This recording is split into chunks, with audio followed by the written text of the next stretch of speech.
Hi అండి. Welcome to our channel Siva Reddy Pagadala. ఈ video నేను కొంచెం ముందుగానే చేయాల్సింది, కానీ సరే వెయిట్ చేసి చేస్తున్నాను.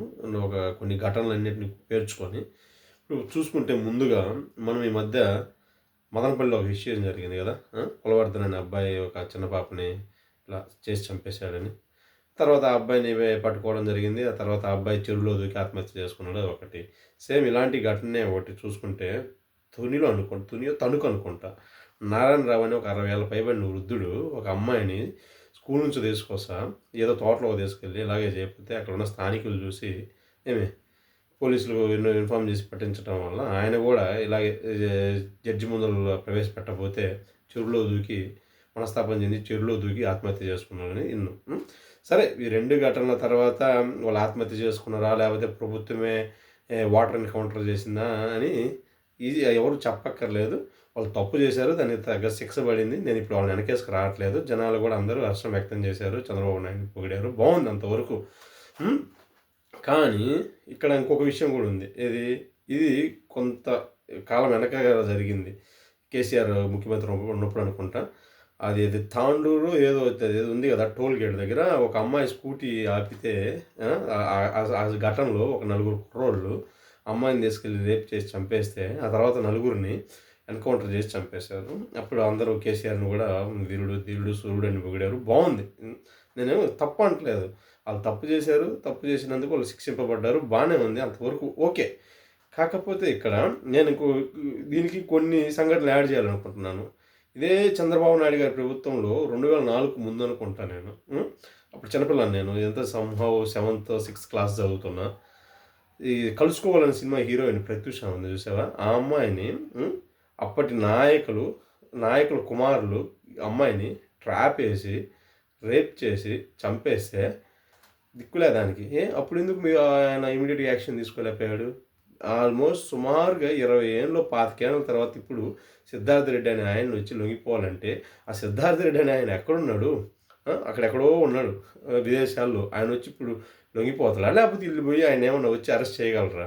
నేను ఆయన పేరు ఇప్పుడు కాదు 2004 అప్పటి నుంచి అంటున్నా. దీని వెనక ఎవరో సిద్ధార్థ రెడ్డి అంట, పెద్ద నాయకుడు కొడుకంట, ఆయన హస్తం ఉందంట అని.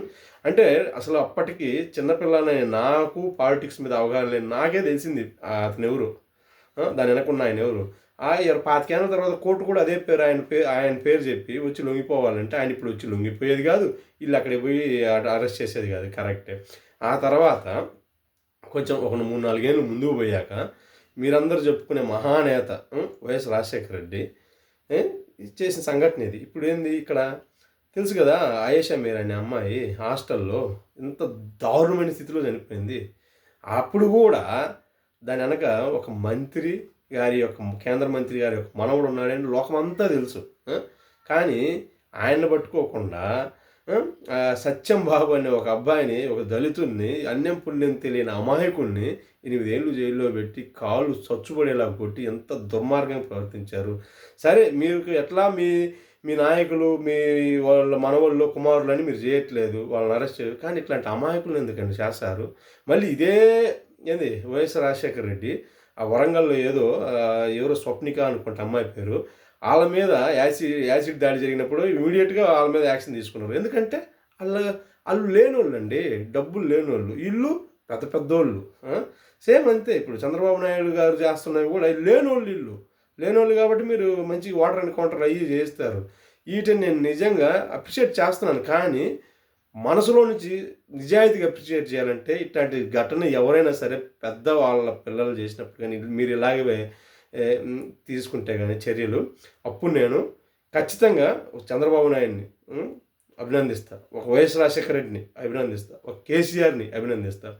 మీరు చేస్తుంది ఎలా అంటే డబ్బున్నోడికి ఒక న్యాయం, డబ్బు లేనివాడికి ఇంకొక న్యాయం. అర్థమైంది? ఎందుకంటే డబ్బున్నోళ్ళు కదా, వాళ్ళకు మీకు ఉంటాయి రాజకీయ అవసరాలు ఉంటాయి, పార్టీ అవసరాలు ఉంటాయి, రకరకాలు ఉంటాయి. మీరేం చేయరు, డబ్బు లేని వాళ్ళం కదా, మీరు ఏమైనా చేయగలరు. ఎందుకంటే మాతో మహా అంటే ఏముంది, మా చుట్టాలు ఒక 20 ఓట్లు పోతాయి, పెద్ద that is nothing for you. కానీ అది మీరు ఎన్కౌంటర్ చేసేది ఏదో మంచి పని చేసినారని సంపాదించుకోవడం వల్ల ఎన్ని వేల ఓట్లు వస్తాయి? అది కాదు సార్.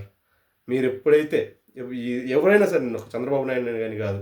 ఇక్కడ పవన్ కళ్యాణ్ గురించి కూడా చెప్తున్నా. ఆయన సుగాలి ప్రీతి విషయాన్ని అని లేపాడు. మామూలుగా లేపలే. ఇప్పుడు ఆ అమ్మాయి చావు వెనకాల ఆ కాలేజీ యాజమాన్యమే ఉందంటున్నారు. ఎందుకు చర్యలు తీసుకోలేకపోతున్నారు మీరు? అధికారంలోకి వచ్చాక మీలాంటి వాళ్ళని మేము నిజాయితీకి ఇట్లాంటి విషయాలు అప్రిషియేట్ చేయాలంటే, ఎటువంటి డబ్బుకి, రాజకీయ అవసరాలకు లొంగకుండా నిందితులు శిక్షించిన రోజే నమ్ముతాం సార్.